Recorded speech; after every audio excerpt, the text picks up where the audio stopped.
Hello, my name is Mark Rajos and welcome to my third organic chemistry lab report. Today, we're going to be looking over Module C, the nucleophilic acyl addition, going through my calculations, going through the product identity, and going over some possible side reactions that could have happened.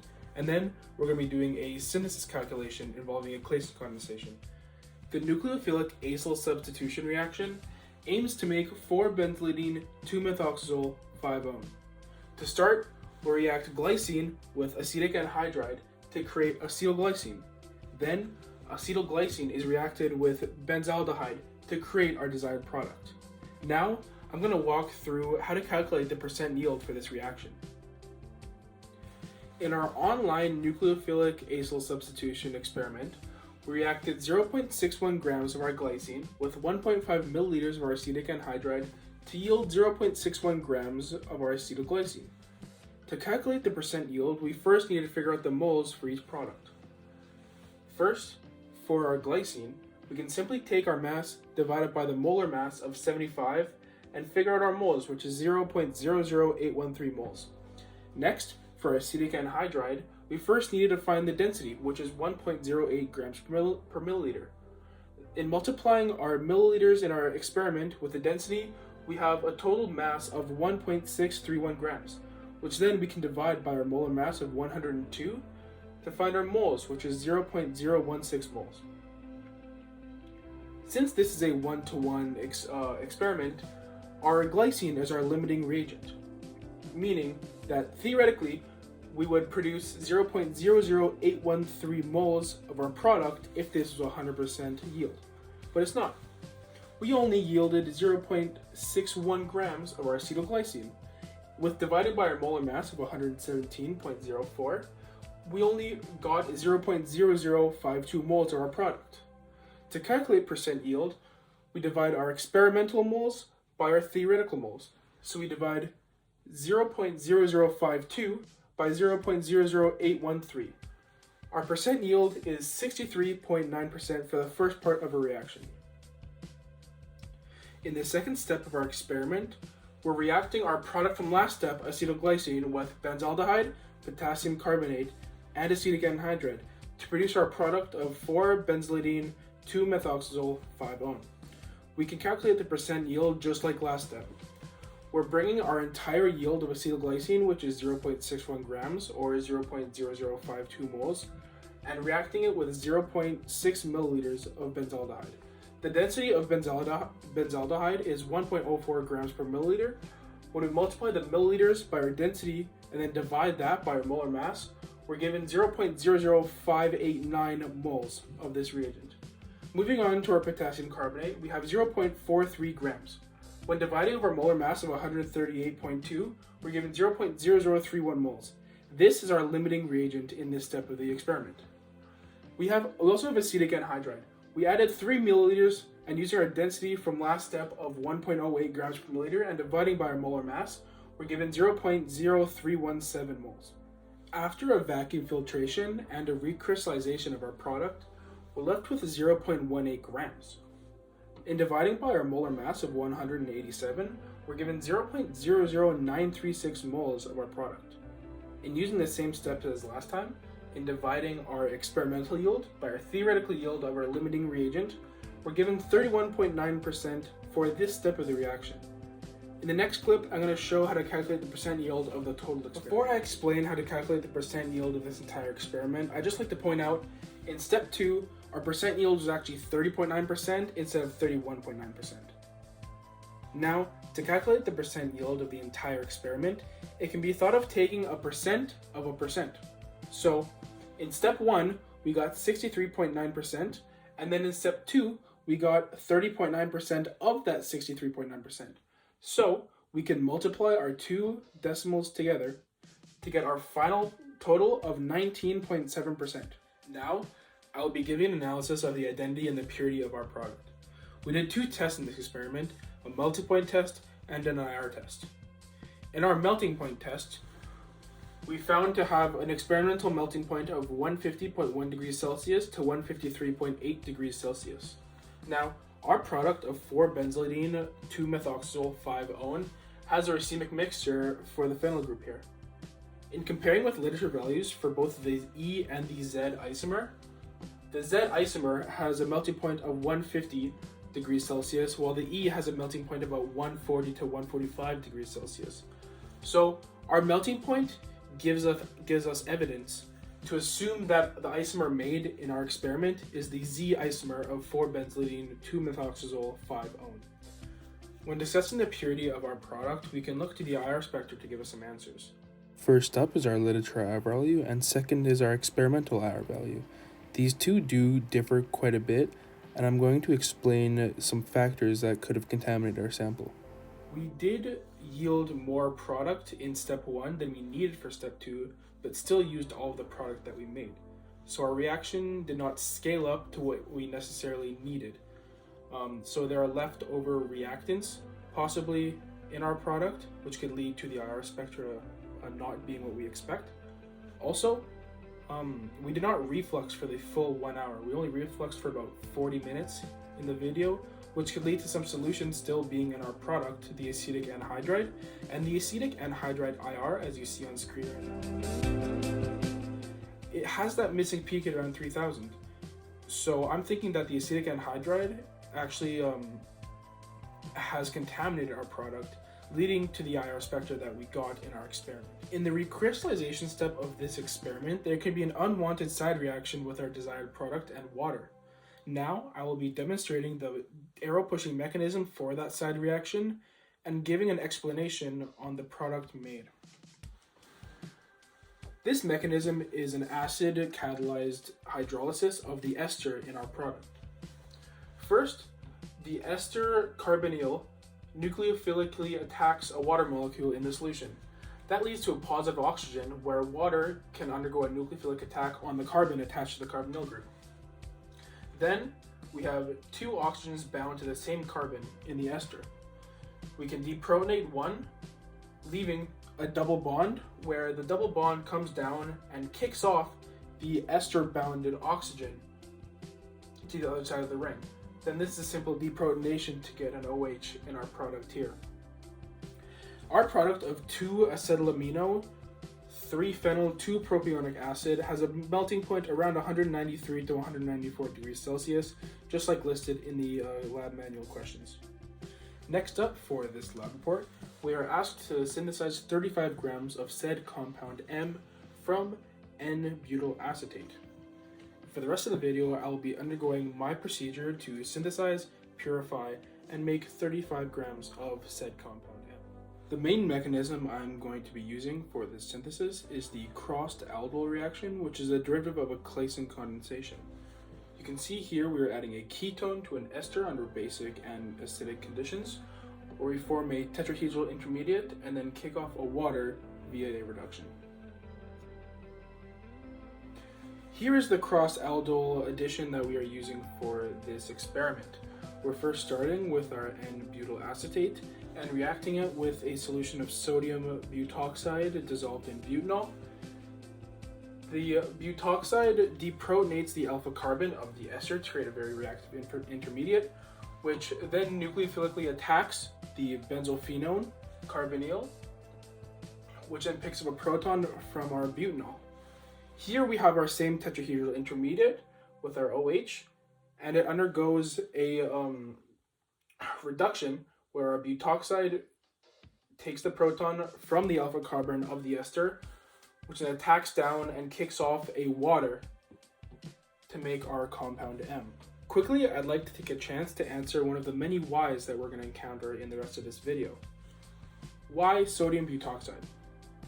We have 3 points of why we're using sodium butoxide for this reaction. First is it's a strong base and it'll help us propel our reaction forward. Second, it is soluble in DCM, which I'm going to use later on to help further purify our compound M. And finally, and the most important for the Claisen condensation, is that it will not end up in any trans-esterification reactions. If you use a base that is incompatible with your ester, then you will undergo a side reaction called trans-esterification, where, let's say for example we're using an ethoxide instead of a butoxide, then our ester in N-butyl acetate will end up being ethyl acetate in the end of the reaction. Step 1 of my synthesis of compound M is obtaining 500 milliliters of our N-butyl acetate and putting it in a dry Erlenmeyer flask over an ice bath. Once this liquid has cooled to below 5 degrees Celsius, we are then adding 140 milliliters of our sodium butoxide. In this reaction, our N-butyl acetate is going to be our excess because it is used as a solvent, and we're also going to use it in excess to push the reaction further to maximize our product yield. Why are we putting over ice, may you ask? We're putting over ice to negate any possible side reactions that may arise from heating it too much and allowing thermal energy into the system. Now on to step 2 of our synthesis. Once our solvent and our sodium butoxide have cooled to below 10 degrees Celsius, we're adding 64.3 grams of our benzophenone. We are allowing our solvent and base to cool below 10 degrees Celsius and reach a stable temperature to allow for an equilibrium to form between the two. The very basic nature of the sodium butoxide is only needed for the first part of this reaction, and if you refer back to the mechanism, you can see that it's in constant protonation and deprotonation steps after this first part. So now we add the benzophenone. So far, this is what's in our reaction mixture. We have 3.7 moles of our N-butyl acetate, which is our excess reagent in this reaction. We have 0.14 moles of our base. We don't need a whole lot of moles of the base, as I explained previous. We only need the very basic function for the first part, and then it's in constant protonation and deprotonation. And we have 0.36 moles of our benzophenone. It is important that our benzophenone is a limiting reagent in this reaction because it's crucial for our reaction tracking. As I will explain a bit later in the video, we will do a TLC to track this reaction to know when to stop, and the benzophenone spot being used up is going to be very crucial in knowing when to stop. Now that we have all the reagents in our reaction mixture, it is crucial to stir and cool our reaction while we do our tracking. For our tracking of this reaction, we're using TLC. We're using TLC because it's fast and reliable tracking that we can do while our reaction is still in progress. We're using a silicate gel for our stationary phase, and for our eluent, we're using hexane and diethyl ether in a 2:1 ratio. We're tracking every 10 minutes by using a mechanical pipette and pulling about a milliliter of our reaction out of the reaction mixture. Here's our TLC plate. We're going to have 3 spots, A, B, and C. In the A spot, we're going to dissolve a bit of benzophenone in acetone and spot that there. In our B spot, we're going to have N-butyl acetate, and in our C spot, that's where we're going to put our reaction mixture. For TLC, it's crucial to only dot a little bit of your liquid in the spot, just so that we don't over-saturate our plates and get unreliable measurements. What can we expect in our TLC plates? So at the beginning of the reaction, you can see that we have the A spot for the benzophenone, the B spot for the N-butyl acetate, and the C spot for our reaction mixture. You can see we have very distinct matchings and a spot for our sodium butoxide at the top there. Everything matches. As we progress through our reaction, we listed benzophenone as our limiting reagent. You can see that the spot begins to fade a bit here. It is very light. And we have a second spot forming that we did not see in the beginning. This is our product slowly being made and being more present in our reaction mixture that we plate on our TLC plate. Then, at the end of the reaction, you can see that the benzophenone spot is completely missing in the reaction mixture, and our product spot is very defined. Once you see the limiting reagent of benzophenone disappear in your reaction mixture, that's when you know it's time to call your reaction and begin the workup process. Now we're on to the workup of our product. So far in the reaction mixture, we have our compound M, N-butyl acetate, benzophenone, and our sodium butoxide. The first thing we're going to do is remove our sodium butoxide and any water produced by the reaction. We're going to start by putting our reaction mixture in a separatory funnel, and we're going to add sodium bicarbonate. Now, the scaling of this is going to be about 100 milliliters, give or take, in 3 to 4 washings, but the point of the sodium bicarbonate is to neutralize any of the basic butoxide left in the reaction mixture and to pull out any water too. Now, multiple washings are more efficient in this, so we're going to break it up into a bunch of steps. Then, after your washing of the sodium bicarbonate to get rid of any butoxide and or butanol in the reaction, you're going to wash it with saturated sodium chloride brine. This is to remove any further water. It is really important that we get all the water out of this reaction before we go to the rotovap, because Heating the water and the compound M in the rotovap will cause a unwanted side reaction. Then, after again about another 100 milliliters in 3 to 4 washings, we're going to take the leftover organic layer, which includes our solvent, our product M, and benzophenone, and we are going to dry it with a drying agent of K2CO3. Now, K2CO3, once you add the powder in, you keep swirling, and once the powder runs freely along the bottom of the organic layer, that's when you know all the water is going to be taken out. We want to use this sparingly because the drying agent of K2CO3 can also take up a bit of product, and we want to maximize our yield for this reaction. Now, once we've used our drying agent and taken out all the water from this reaction, we're going to go to the rotovap. Next in our workup procedure, we are onto the rotovap. The purpose of using the rotovap is to boil away our organic solvent of our N-butyl acetate and also take out any butanol left over. Now, the boiling points of both of these liquids are within the limitations within our lab. In the organic chem lab, we can't rotovap or distill anything over 110 degrees Celsius for this boiling point. The boiling point of butanol is 98 degrees Celsius, and the boiling point of N-butyl acetate is 59, so this is well within our limitations. So both of those are going to be taken out by the rotovap.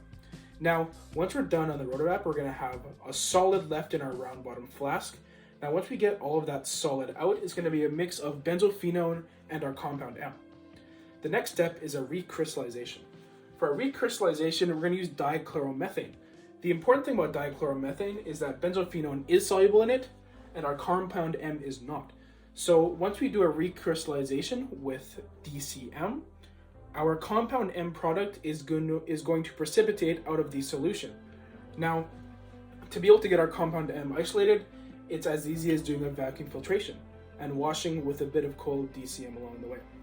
Now, after our vacuum filtration, we will have 35 grams of our compound M. Now, to quickly summarize how we did get 35 grams of our compound M, I'm going to show you a little bit of math that I did for my calculations. So we have 3.7 moles of our solvent N-butyl acetate, which is very much in excess. It is in excess, one, because it is our solvent, and two, according to La Chatelier's principle, it is going to push the reaction forward and maximize our yield. We have 0.3569 moles of our benzophenone. This is our limiting reagent. It is our limiting reagent because it is going to be very easy to track in our TLC, and it's also a quite dangerous compound. So, in assuming a 35% yield for each synthesis step, that gives us 0.125 moles of our compound M.